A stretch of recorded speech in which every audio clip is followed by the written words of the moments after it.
Thank you, Mark, and thank you to everyone for inviting us to celebrate 50 years of both booklets. And I was glad and privileged a few years ago to co-author a book about intercultural church with Idina Dunmore, who's also here, and Ben Balders. But let me just start with a story. So I was born and brought up in London, and I'm of Sri Lankan Tamil ethnicity. My wife, Sarah, is white British. She grew up in Kenya and Tanzania. And in the early years of our marriage, we were part of a church in Peckham, southeast London. Those of you familiar with the British comedy scene where Rodney and Del Boy used to live, Eagles and Horses. And at one point, through our church in Peckham, we got to know a family from Sierra Leone. And we had a young mother, Nancy, and her son Dennis, that come to live with us for a short while. This is when their dad, also called Dennis, had to work abroad for a couple of months. And during this time, occasionally, Sarah and I would babysit for little Dennis, who was about 2 years old at the time. And we sometimes take Dennis to the supermarket shopping. And when that happened, it would create quite a shock for people to watch. They would see this South Asian gentleman and this white British lady together with an African toddler, and their eyes would be going all over the place and up and down, and the three of us trying to work out the ethnic genetics of it all. Now that's an amusing story, but I believe in this whole area of race, culture and ethnicity. I believe we as the Church of Jesus Christ should be causing the world and society around us to take a second look at us in wonder and amazement as they see something different about us. That God's people from diverse backgrounds living in loving community together and living a different way. And I want to ask today, what is the biblical narrative that we are proclaiming and living in our church communities with regards to race, culture, and ethnicity? See, the world out there is telling us a story about ethnicity. Some of it's good and some of it's not so good. But I believe the biblical story rooted in Jesus proclaims an even better story. And I've titled this talk, Joining the Intercultural Journey. And I've used the term intercultural rather than multicultural because I think we're in Britain, we're in a multicultural society, but different communities can live alongside each other, coexist, but with weak relational connections.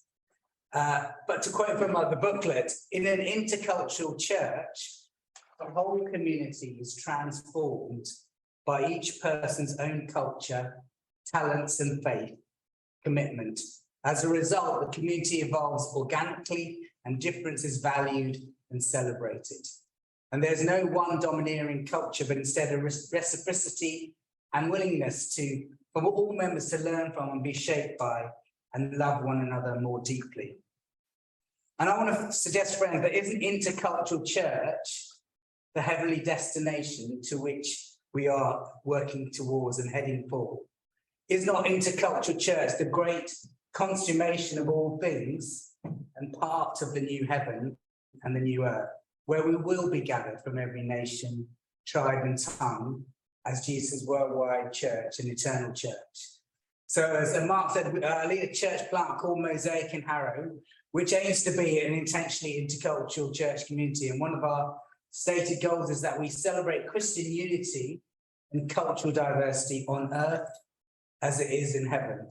As Jesus taught us to pray, your kingdom come, your will be done on earth as it is in heaven. And I think as we all seek to pursue an intercultural church journey, at whatever point that may be, we can be confident it's a heavenward destination worth following.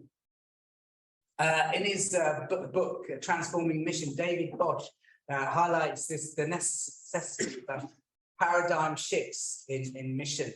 And he points out that these paradigm shifts come at critical points in the history of Christianity. And the first paradigm shift started when the early church was challenged to move beyond the confines of its small Jewish world into the context of the Gentile world. And I think it seems today that the UK church and the church in the West now stands in the midst of another paradigm shift as we're called to live out our faith in the context of globalization, as we're called to build church and communities where different religious faiths and different ethnic groups live alongside each other. As we grapple with the mindset of the Western world, which is increasingly secular and postmodern and post-Christian, and where Christian faith worldwide is growing fastest in the global South. And as a response to this paradigm shift in the UK, new missional and ecclesiological thinking, I believe, is called for. And included in this, I believe, is the development of more intercultural, multi-ethnic communities. However, friends, I want to say that making the intercultural journey is not an easy one. In Mosaic, we started as a church community over 3 years ago, and yes, there's been many blessings, but also challenges. And yet the conviction must come from the heavenly vision that is set before us. So following the death of George Floyd 3 years ago, we as a church helped host some webinars as to how we as Christians should respond to the subject of race, culture, and ethnicity.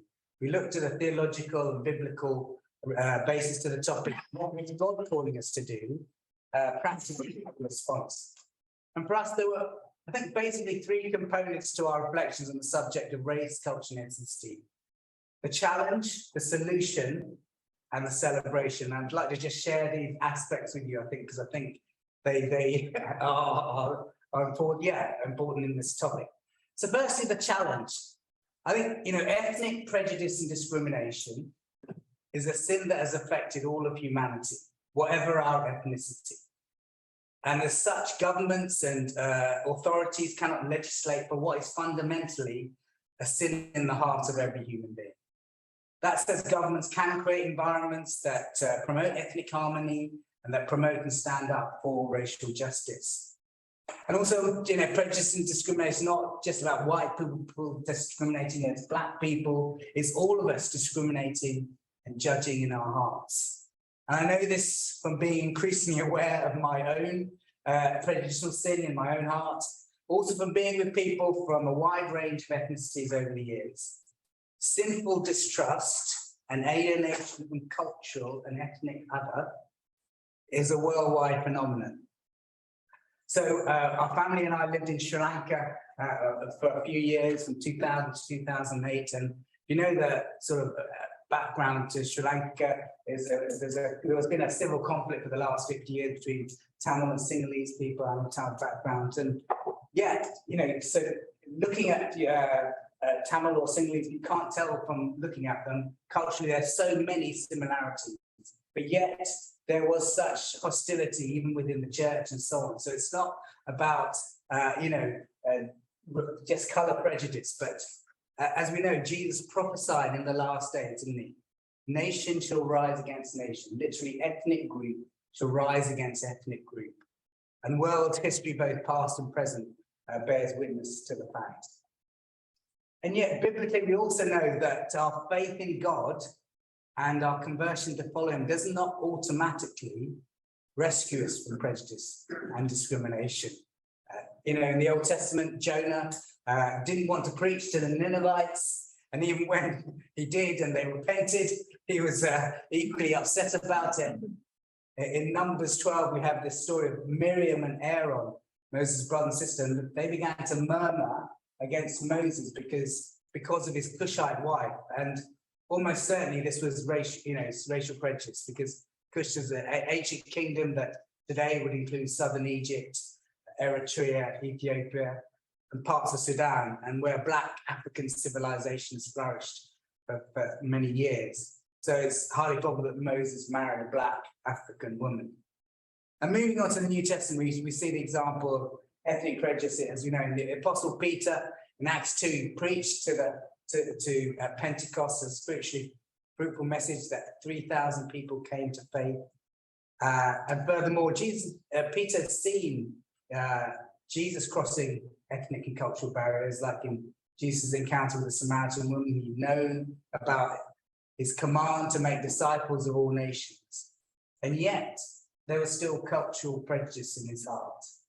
And therefore, Peter needed a special vision from God to speak to him. And in Acts 10, Peter has a vision, as you know, goes to the house of Cornelius and has a spiritual awakening and says, I realize how true it is that God does not show favoritism, but accepts people from every nation who fear him and do what is right. So Peter had come to a new cultural realization about his faith that shook up his previously held prejudices.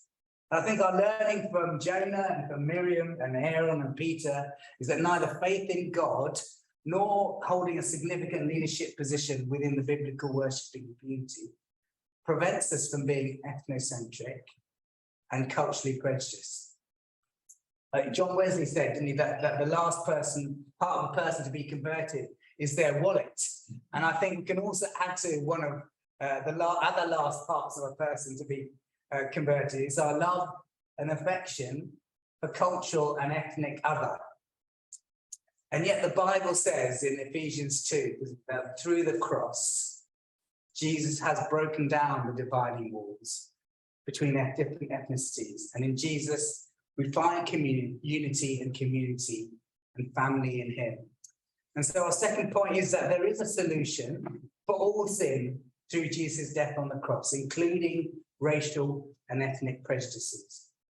And racism or ethnocentrism is not the unforgivable sin. And thank God it's not, because none of us here would stand guilt-free before him. And thank God for the cross, that it's good news for victims of racial injustice, but also good news for people like me who have shown prejudice and discrimination. And praise God for the transformation that can come through new life in Jesus. As we see, for example, the transformation of the Apostle Peter, as someone who excluded Gentiles and who would not eat with them, but then embraced them as brothers and sisters in Christ. And the cross offers our divided humanity an intercultural solution. We are a new humanity in Jesus. We know, don't we, in the temple in Jesus' time, that there were various barriers in the temple courts that separated people one from another. The court from the Gentiles, the barriers between men and women, between priests and lay people. And then there was the Holy of Holies that the high priest could only enter once a year. There's a hierarchy of people and there were a number of barriers. But we know that through Jesus' death on the cross, the curtain in the temple was, Holy of Holies was torn in two from top to bottom. We have immediate access to God. Jesus won vertical reconciliation for us, between us and God. But not only that, talking about that relationship between Jews and Gentiles, it says in Ephesians 2:14, sorry. For Christ himself is our peace, who has made the two groups one and has destroyed the barrier, the dividing wall of hostility, by setting aside in his flesh the law with its commands and regulations. His purpose was to create in himself one new humanity out of the two, thus making peace, and in one body to reconcile both of them to God through the cross, by which he put to death their hostility. So not only in Jesus are we new creations individually, but we are a new humanity corporately. Jesus has destroyed the old temple with its various barriers and found a new temple where there are to be no barriers. And our call as God's people is to live in the freedom of Jesus' reconciling work on the cross. As we put our faith in Jesus, we're called to live in the freedom and hope of our vertical reconciliation between us and God, and to proclaim and know that we do not stand in condemnation or shame before God. But similarly, we're also called to live in the freedom and hope of our horizontal reconciliation, that we can all experience fulfilling and spirit-giving relational connections with people who are very different to us. In Christ, there is no Jew or Greek, slave or free, male or female, for you're one in Christ Jesus.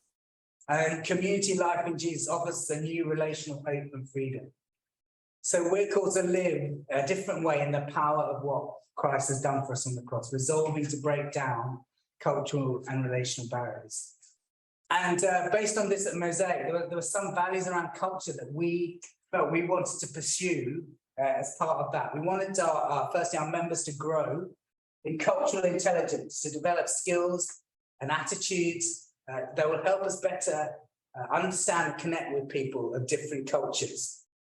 Secondly, we wanted to reduce cultural distance. We wanted to reduce the cultural distance that spiritual seekers need to go to find faith in Jesus.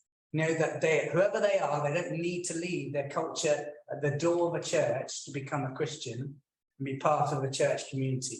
Rather, we want their culture and the richness of who they are to come and bless the whole community.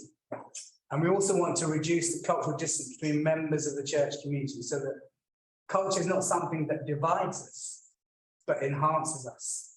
And I think of some people like Christian Trisha, who lived in Harrow for 50 years, retired teachers, and it was lovely to hear their story of how God has used them and how Harrow has changed and so on. I think of people like Gabriel and Basir and Javad, who are Iranian refugees, and their story of leaving Iran through persecution and struggling going through Turkey and Poland and coming here and having and embracing them. And then, but lovely to see Chris teaching Basir for the last 1 year, helping him in learning English and helping them share their story with one another and connect with one another. But thirdly, at Mosaic, we want to see cultural honouring in our church community. And this is where, the one another's in the Bible are so important, where it says, honour one another above yourself, serve one another, accept one another, just as in Christ God has accepted you, and so on. And one of the ways we honouring each other is bringing share meals, where we ask people to bring their heart food for the blessing of the community. And we're thankful for each person's office, whether it's sausage rolls or samosas or jollof rice or tiramisu. We bring it all and let's bless one another with that. And, we chose the name Mosaic from our church because, Mosaic is a piece of artwork that made up of different tiles and different colours and shapes that together make something beautiful and special.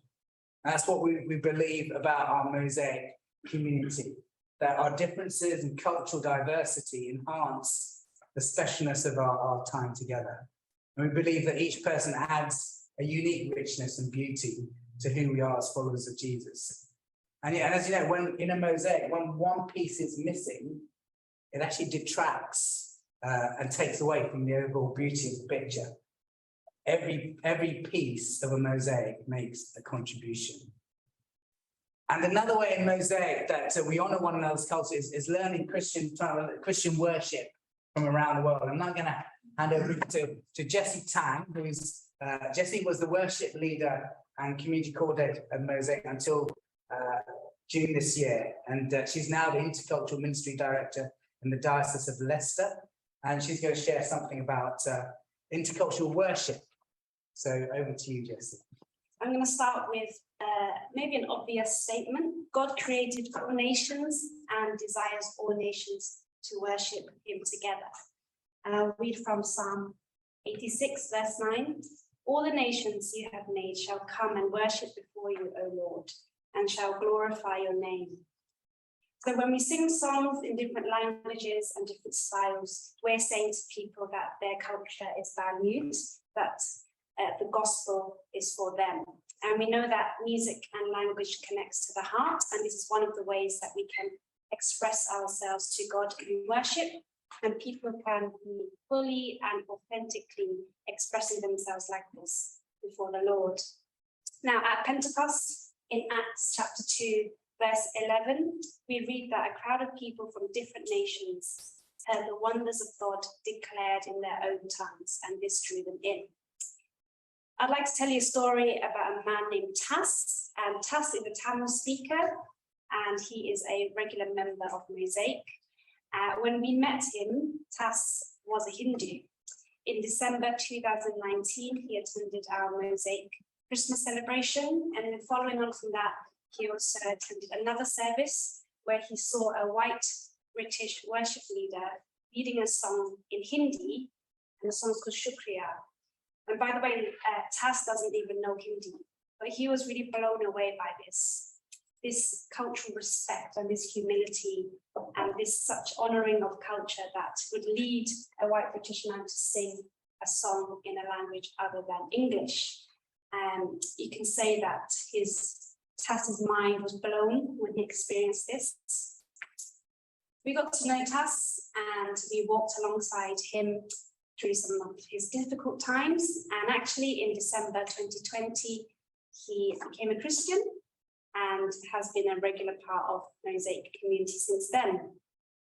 So I'd like to say that when we truly honor one another, it does come with sacrifice. And God used this worship leader's step of obedience, even if it meant he had to sacrifice something in order to do so.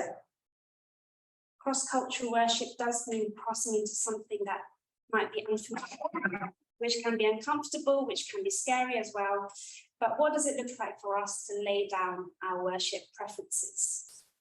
We sacrifice in order for our sisters and brothers to be able to express themselves and to come alive in worship. And I've also had the privilege of leading worship in churches and conferences and other places where people are actually seeing for the first time their congregation members coming alive in their worship to God. And it's amazing, actually. This happened in our church as well. Mohan mentioned a guy called Javid, and we were singing this Iranian song called Padeshahan. And I was at the front leading, but I could hear him singing so loudly, singing his heart out. And at the end, he told me, oh, it's my favorite song. And somebody else in the congregation said she was so touched that she nearly cried when she heard him coming alive in worship. So it is beautiful when we see that, and it should inspire us to worship too. And the ideal thing is if we can learn one another's worship styles, we can all worship together as one body. So that with one mind and one voice, we may glorify the God and Father of our Lord Jesus Christ. I nicked that from Romans chapter 15, verse 5 to 6. I'm not going to have much time to talk about practicalities, but I do want to say an example of getting our feet wet with this kind of worship is maybe singing a song which is predominantly in English with only one or two words in another language. For example, this Nigerian Yoruba song, which is, I just want to say, Baba O Eshe. I just want to say, Baba O Eshe. Does anyone know what Baba O Eshe means? Oh, something. Good guess. Father, thank you. So this way we are exposed to so much more than ourselves and reminded that worship is more than ourselves as well. We also learn about the global church, and this helps us to think and to pray more missionally, and the church body is enriched because when we see different expressions of God's people, we see different perspectives of God, and we can experience God in fresh new ways. Now, we know the Bible talks about rejoicing with one another, but it also talks about carrying each other's burdens. And I think a way of communicating that we stand together in solidarity with one another is through intercultural worship, using diverse worship as an act of solidarity. For example, I'm sure you're aware of what's happening in Iran at the moment. And like we've also communicated, some of us have experienced waves of Iranians coming to our doors, coming to our churches who can't return to their home due to persecution. And as we sing songs, for example, a song in Persian, in Farsi, what they speak, it's an opportunity for us to pray for them. It's an opportunity for us to pray for the situation that's happening in the world and for other Iranians that we know. So thank you, Jessie. I just want to say, so we looked at the challenge and the solution, and then I wanted to talk that thing about celebration, really. You know, one of the few stories in Mark's gospel, in all four gospels, is that story of Jesus cleansing the temple. And in Mark 11, Jesus says, is it not written, my house will be called a house of prayer for all nations? And one of the main reasons that Jesus was upset with the money changers and the people selling doves was taking place in the court of the Gentiles, and they were prevented from worshipping God. And our church communities need to be places where people from all nations can find their place to worship the living God.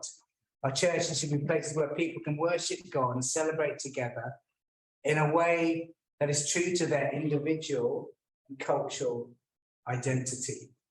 So what changes might need to take place in our local church for this to happen?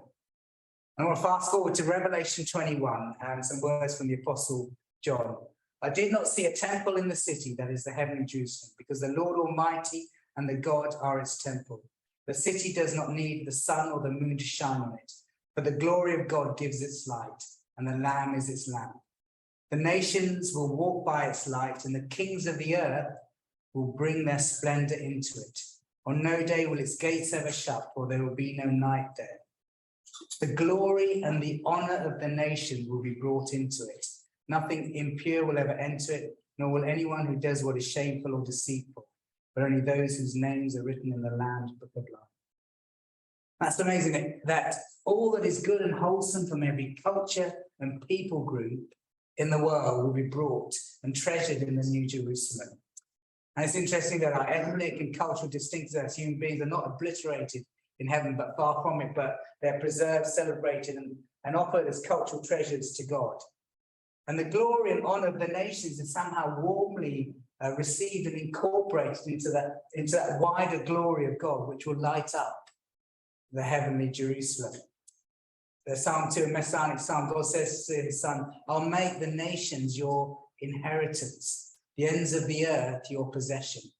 The glory of the nations is part of Jesus' reward for his saving work.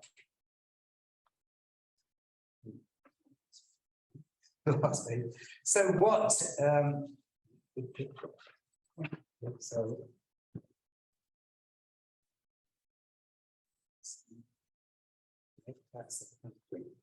but lastly, finished off in Revelation 5 and 7. At the end of time, there will be this great multi-ethnic and intercultural celebration as we gather as people from every nation, tribe, and tongue. But let's not wait until heaven to start celebrating. But as opportunities arise and God leads us, let's start the partying here and join the intercultural church journey. Thank you for listening.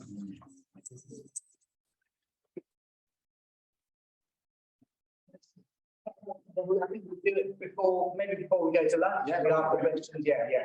Yeah. So, well, we've got time for questions. We are going to have lunch at 1 o'clock, and I really appreciate what you brought to us today. It's been really lovely, and very close to my own heart in terms of bringing people of different cultures together. So online or in the room or with leaving the trolley going past in the corridor. Thank you. Yeah. Thank you very much. I'm with you. Are you writing this as a Grove booklet? And if not, in the written. That was finished. If it's forward, yes, yeah. Well, I'm the convener of the spirituality group, but my fellow convener has beaten me to it. In the absence of an ecclesiology series, then that's great. I'm glad it's coming out. But this, I mean, I think even that we rated it 3 years just before COVID, didn't we? I think again, thinking is evolving, evolving and changing.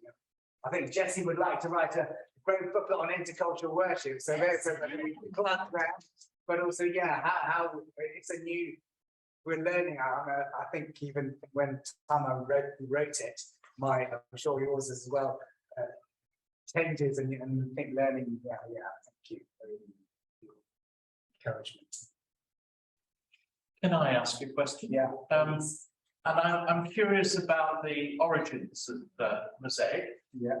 And I guess my question is, why did it feel necessary to establish Mosaic rather than the existing churches being themselves intercultural or celebrating that interculturalness? Because I think my experience is the most vibrant churches I've served and been in have been vividly intercultural in their locality. So why was it? What was it in Harrow that made it necessary to form this new ecclesial grouping?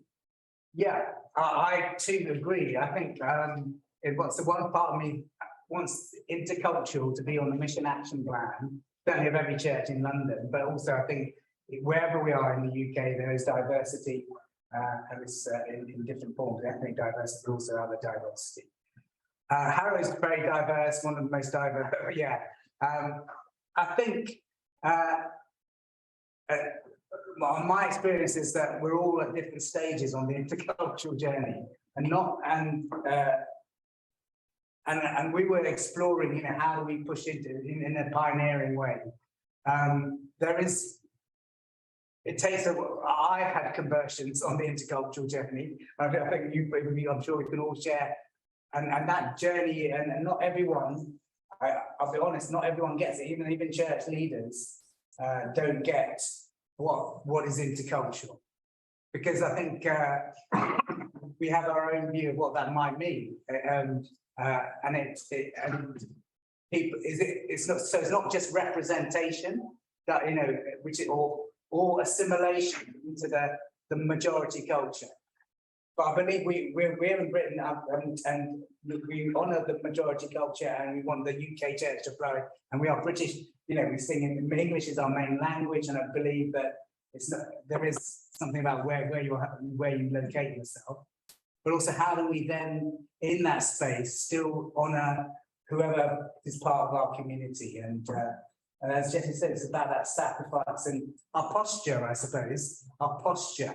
Where do we position ourselves in this work? Yeah. So we talk about Grove being theological as well. You know, one of the things theologically, I trained at All Nations Christian College about 20 years ago, and we learned about different sort of theological voices. Not as much as we should have done, but we did. But I know in my ordination training, that was lacking. And I think now, you know, we need to be thinking, you know, the South American theologies, the Asian theology, African, that have been part of all of our learning, and so on. Yeah, it's a long answer to sorry. Yeah. This isn't on mute. Can you unmute Oh, Anjali? and Charlie has a question. Anjali's got a question online. So thank you so much, Jessie and Mohan. As always, lots of inspiration from your talks.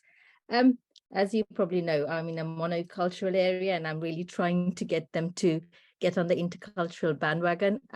What advice would you give churches in areas without a multi-ethnic population about why it's important for them to be part of the journey? I think my conviction is that on Sunday mornings at church, what in our services points to that fact that we are a global church, whatever that we are the one holy Catholic and Apostolic Church. And you can do different ways in which we can do that. But I think it's important, you know, whether it is another language or praying for a different country, that we are a global faith. I think it's so important that we share that wherever we are. And also, I think in this area of race, culture, and ethnicity, we've made mistakes as churches worldwide. But if we are to be authentic and credible, we need to. I think it is the witness, isn't it? That we are. It is the spirit that unites us, and we are this worldwide faith. And how can we portray that? So that's why I say it's important, even in the mainly monoethnic area, that we still affirm the global faith, and the church leadership is important how they do that, and think of ways of how they do that. Thank you. Thank you.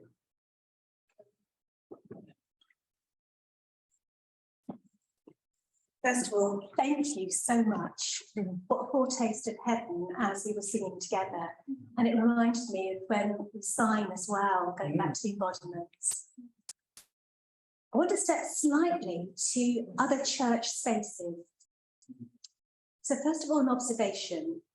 If you go to an apologetics conference, there is never a cue for the ladies' loose. Women there. That's actually the same. I do a lot of trauma in ministry teaching and pastoral theology. You don't often see men there. And if you go to a retreat centre to lead a retreat, again, predominantly it's women, not always, and often it's an older generation, often white middle class. So in the church, we have other spaces. So take, for example, a retreat house. How do you make a retreat house welcoming to people from all different cultural backgrounds, not just ethnic, but could be age, could be gender, could be different diversities of spirituality? How do you do it? And how do you do it in an authentic way that enables that ministry to flourish and grow? And I know it's quite a complex question, but it's just those other spaces. Okay. I would say diversity. Like, we know diversity is important, but what I mean is diversity in people who are planning things like this. So who's in the leadership teams, for example, because then they're more likely to think about actually what are some of the issues that might cause inaccessibility. For example, if someone is disabled, differently abled on the team, then they're more likely to see, oh, actually, we need to have some provisions for that kind of thing. That's really good to say. Yeah, I'd say that as well. The different voices, just, it's so important, isn't it? That my growth has been through meeting people who are other. And that's so, we're talking mainly about ethnic, cultural, other, but like you said, Rona, it's just Rona, is it? Yeah. Age, diversity, different abilities, gender diversity, as in meeting people who are different to us is so important. Hearing their voices, hearing that they see things differently. And there's a thing, the Johari window, we just see what we see, and we need other people to help us with those blind spots. And the more we mix with people who are different to us, those blind spots are taken away, but also our greater view of God and his creation and his gloriousness, really, I think, as we see and speak with other more. Yeah, but it's hard because we don't, we tend to, associate and find it easier to speak with same, on whatever level that might be same, but it's really important to other. Can I throw another divide in there, which is social class? Yes. I'm just reading a book called Invisible Divides that's written by two people from a working class background. And they said the first time they went into a church, they just felt culturally at sea because they didn't know how to socially interact. The working class people don't ask, who are you? What do you do? They don't ask basic questions that are personal, and they don't invite people round for dinner at 7:30. And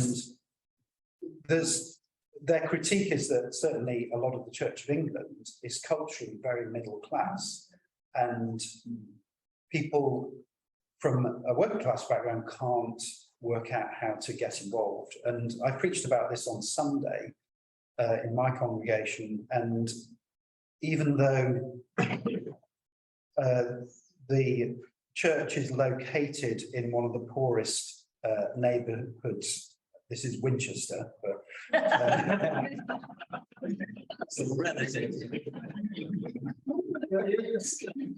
it is, post-war council estate in Winchester. Only 5 out of 35 people actually lived in that part of the estate, that part of the parish.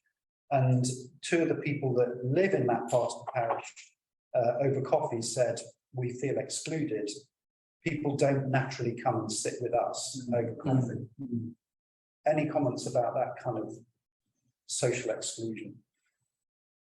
Yeah, I think as leadership, I think it's about empowering. So, and showing. So, I would say getting someone from working class back to read the Bible. Like, we have people whose English is not their first language, who may speak in an accent.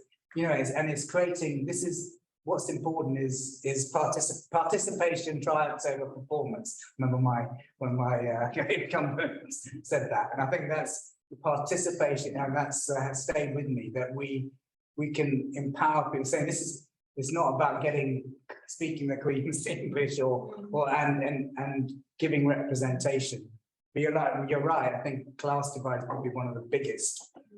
But I think one of the things that has taught me, as well, I've tried to cross culture ethnic divide, it has helped me appreciate other on all kinds of levels. Actually, you know, the biblical challenge to go to love other helps. I think if you're crossing those barriers, helps you in all the barriers that one experiences as well. But I think if we can, our importance as leaders to model it and to model relationally that as well. You know, that we are talking to people who are different to us and inviting those people into our homes, and then also in the leadership team we create, we are also trying to be as diverse as we can without compromising biblical principles of leadership. Yes. Jessie and Mohan, thank you so much. It's been great, and I was so delighted that we could publish this one. My experience is that I've been in many multicultural churches, and I think intercultural churches are a rarity. I have seen or experienced very few. And because very often there's a dominant culture that other people have to conform to in some way in order to be fully part of that community. And I suppose there's something about cultural power that people possess, even if they don't recognize that they possess it. And so I wonder how, in trying to shift from being multicultural to intercultural, you deal with the issues of power and maybe disempowering in order to enable that to happen. Yeah. That's all. Thank you.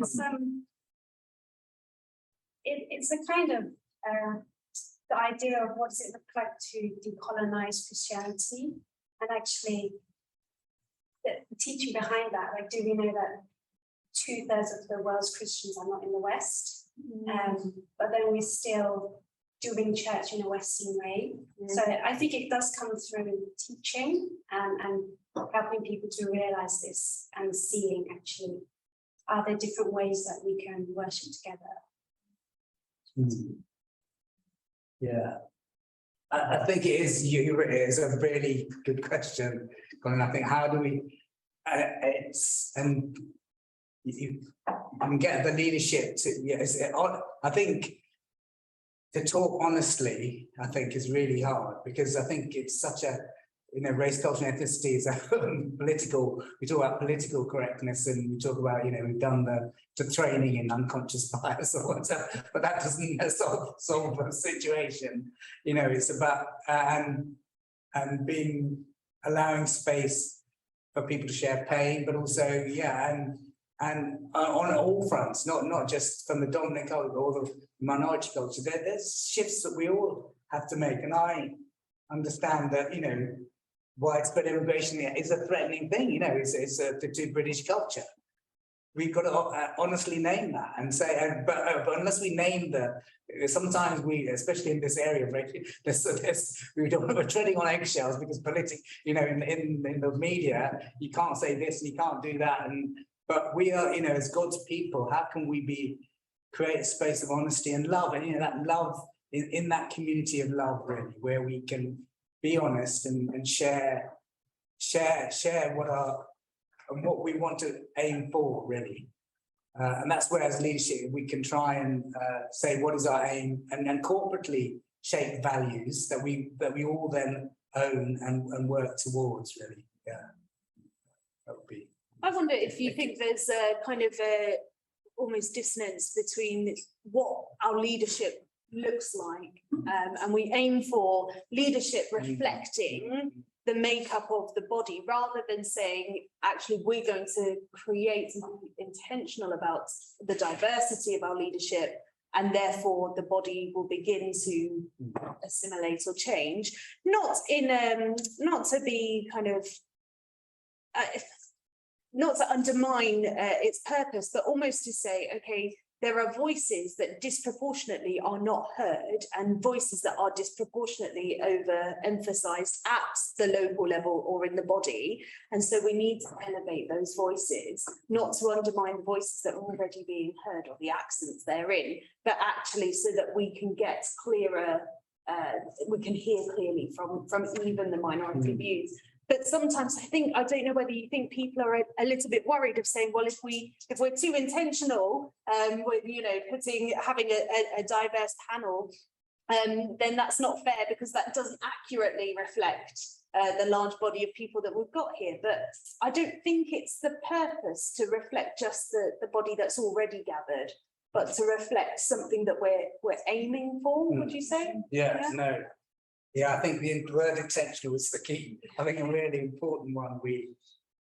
Is this something is it a value that's worth pursuing? It's just like we saying, like even you, we need to listen to the, you know, on the PCC, or we need to listen to youth, the young people, as well as the older people, you know, to have that diverse voices, but you've got to be intentional and not be scared to be saying this is a really important value that we hold on to.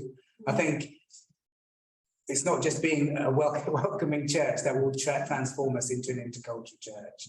It's not just, we have to be, you know, it has to be really, I think for me, intercultural is almost a way of life. It's about, you know, what we think about globally, climate change, we all heard about, you know, it's about, this is part of our a value that's core to our discipleship, and how is it going to shape us in how we live as a church?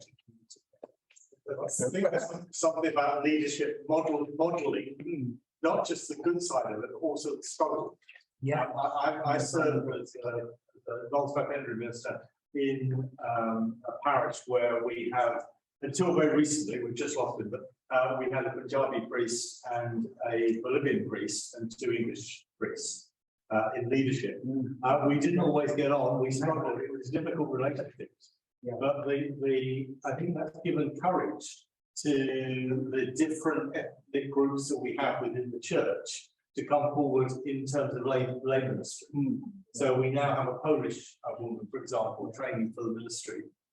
We have 4 Punjabi people, 3 women, 1 man, who have come forward to be worship leaders in the church. And I don't think that would have happened if they hadn't seen the struggle that went on into leadership and the fact that we were prepared to be committed to making it work, although it wasn't working. No, great. Yeah, I think we don't want to paint a rosy picture, you know, like the heavenly vision sounds nice, but to get there, as they said, it's a sacrifice, it is a cost. No, thank you, and Jess, always love it when you present. We began the morning being reminded that growth books are often the first word and not the last. If we look around this room, it's quite fascinating that we're having a conversation about an intercultural church when we are trying to be the first word to that church. What do you want to say to Grow before we go for lunch? Yeah, I mean, joined into culture, you know, joined into, what does it mean for growth booklets to join the intercultural? So again, so theological, what I said before about theological voices, diversity, that would be good to think about people, different ethnicities joining as well as other young and old. Yeah, so thank you. Yeah, definitely. Are we we're at? We all are where we're at, but are we willing to go to wherever we're at? Let's move towards where we want to be.